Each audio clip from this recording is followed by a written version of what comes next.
Hello दोस्तों, आपके अपने YouTube channel learning with Ajay sir ji में आप सभी का स्वागत है। अपने चैनल से जुड़ने के लिए लाइक, सब्सक्राइब और वीडियो को अधिक से अधिक शेयर कर दीजिए। आज हम लोग बहुत ही महत्वपूर्ण जानकारी भारतीय संविधान की उद्देशिका अथवा प्रस्तावना के बारे में पढ़ेंगे, जो इस प्रकार है। भारतीय संविधान की उद्देशिका अथवा प्रस्तावना नेहरू द्वारा प्रस्तुत उद्देश्य संकल्प में जो आदर्श प्रस्तुत किया गया उन्हें ही संविधान की उद्देशिका में शामिल कर लिया गया। दोस्तों, 42वें संविधान संशोधन 1976 ईस्वी द्वारा संशोधित उद्देशिका निम्न प्रकार है। हम भारत के लोग भारत को एक संपूर्ण प्रभुत्व संपन्न समाजवादी पंथनिरपेक्ष लोकतंत्रात्मक गणराज्य बनाने के लिए तथा उनके समस्त नागरिकों को सामाजिक, आर्थिक और राजनीतिक न्याय, विचार, अभिव्यक्ति, विश्वास, धर्म और उपासना की स्वतंत्रता, प्रतिष्ठा और अवसर की समता प्राप्त करने के लिए तथा उन सब में व्यक्ति की गरिमा और राष्ट्र की एकता और अखंडता सुनिश्चित करने वाली बंधुता बढ़ाने के लिए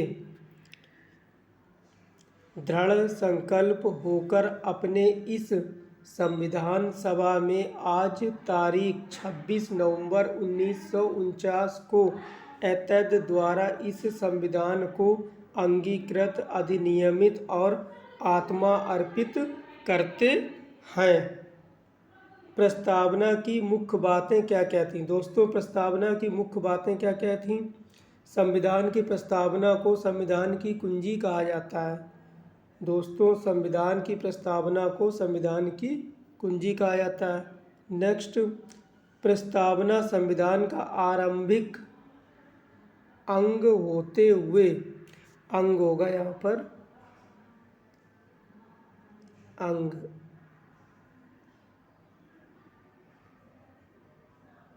अंग होते हुए भी कानूनी तौर पर उसका भाग नहीं माना जाता है। प्रस्तावना के अनुसार संविधान के अधीन समस्त शक्तियों का केंद्र बिंदु अथवा स्रोत भारत के लोग ही हैं। यानी कि दोस्तों, जो संविधान की शक्ति का मूल स्रोत है, कौन है? भारत के लोग ही संविधान की मूल शक्ति के स्रोत हैं। नेक्स्ट क्वेश्चन क्या है?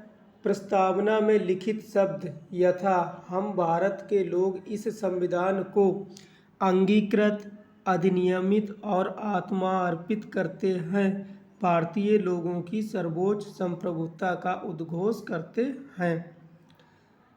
बेरूबाड़ी यूनियनवाद 1960 में सर्वोच्च न्यायालय ने निर्णय दिया कि जहां संविधान की भाषा संदिग्ध हो वहां प्रस्तावना विधिक निर्वाचन में सहायता करती। तो दोस्तों, बेरूबाड़ी यूनियनवाद क्या था? यह 1960 में सर्वोच्च न्यायालय ने निर्णय दिया कि जहां संविधान की भाषा संदिग्ध हो वहां प्रस्तावना विधिक निर्वाचन में सहायता करती है। नेक्स्ट दोस्तों, बेरूबाड़ीवाद में ही सर्वोच्च न्यायालय ने प्रस्तावना को संविधान का अंग नहीं माना, इसलिए विधायिका या संसद का प्रस्तावना में संशोधन नहीं कर सकती। परंतु सर्वोच्च न्यायालय के केशवानंद भारती बनाम केरल राज्यवाद 1973 में कहा गया कि प्रस्तावना संविधान का अंग है, इसलिए संसद या विधायिका उसमें संशोधन कर सकती है। केशवानंद भारती वाद में ही सर्वोच्च न्यायालय ने मूल ढांचा का सिद्धांत दिया तथा प्रस्तावना को संविधान का मूल ढांचा माना। दोस्तों, केशवानंद भारती वाद में ही सर्वोच्च न्यायालय ने क्या किया?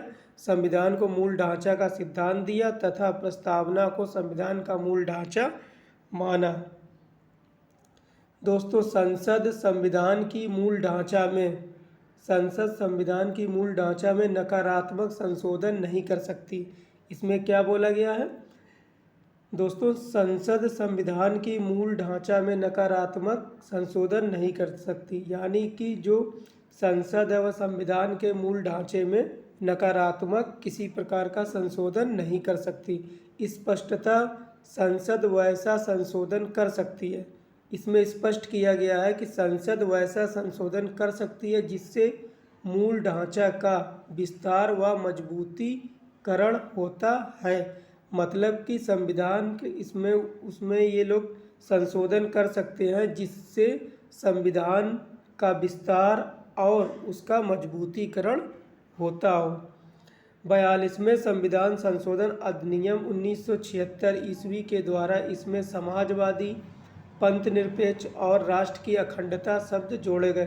दोस्तों, 42वें संविधान संशोधन अधिनियम 1976 के द्वारा इसमें समाजवादी, पंथनिरपेक्ष और राष्ट्र की अखंडता शब्द जोड़े गए। 42वें संविधान संशोधन के द्वारा कौन कौन से शब्द संविधान में जोड़े गए? समाजवादी, पंथनिरपेक्ष और राष्ट्र की अखंडता। नेक्स्ट क्या है? भारत के संविधान की प्रस्तावना में 3 प्रकार का न्याय का उल्लेख किया गया है। पहला न्याय क्या है? सामाजिक स्तर पर न्याय, आर्थिक स्तर पर न्याय और राजनैतिक स्तर पर न्याय। भारत के संविधान की प्रस्तावना में 5 प्रकार की स्वतंत्रता है। दोस्तों, भारत के संविधान की प्रस्तावना में 5 प्रकार की स्वतंत्रता है। पहली क्या है? विचार की स्वतंत्रता, अभिव्यक्ति की स्वतंत्रता, विश्वास की स्वतंत्रता, धर्म की स्वतंत्रता एवं उपासना, किसी की भी उपासना करने की स्वतंत्रता। दोस्तों, भारत के संविधान की प्रस्तावना में 2 प्रकार की समानता का उल्लेख किया गया है। पहली क्या? प्रतिष्ठा एवं अवसर की समानता। नेक्स्ट क्वेश्चन क्या है? भारत का संविधान विश्व का सबसे बड़ा लिखित एवं सर्वाधिक व्यापक संविधान है। दोस्तों, जो भारत का संविधान है विश्व का सबसे बड़ा एवं सर्वाधिक व्यापक संविधान है। दोस्तों, भारत का संविधान ना ज़्यादा कठोर और ना ज़्यादा लचीला है, मतलब मीडियम में है। दोस्तों, लिखित संविधान की अवधारणा फ्रांस की देन है। लिखित संविधान की अवधारणा कहाँ से ली गई है? फ्रांस से। भारतीय राजनीतिक व्यवस्था में संविधान सर्वोच्च है। दोस्तों, भारतीय राजनीतिक व्यवस्था में संविधान ही सर्वोच्च है। दोस्तों, भारत का संविधान अपना प्राधिकार या शक्ति भारत का संविधान अपना प्राधिकार या शक्ति भारत की जनता से प्राप्त करता है। तो यानी कि जो भारत का संविधान है उसकी शक्ति का स्रोत कौन है? भारत की जनता।